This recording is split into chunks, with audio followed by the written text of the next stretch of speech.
Ranjith. Understand?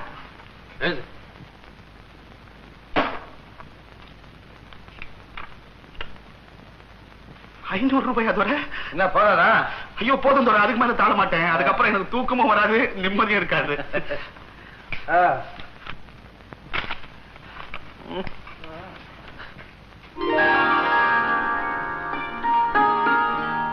துரை, இது வரைக்கும் நான் ₹100 நோட்டை கூட கண்ணால பார்த்ததே இல்ல.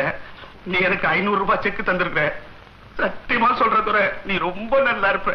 ஏய், நானும் வந்த போதுதான் ஏதோ லக்க அடிக்கிறவதான். ஏய், என்ன துரை? வா. ஆமா, என்ன உன் கடையை வந்துட்ட? ஏய், பணம் வந்ததும் பழசம் வந்துட்டல. நான் ஒரு மடையும் துரை. வாய்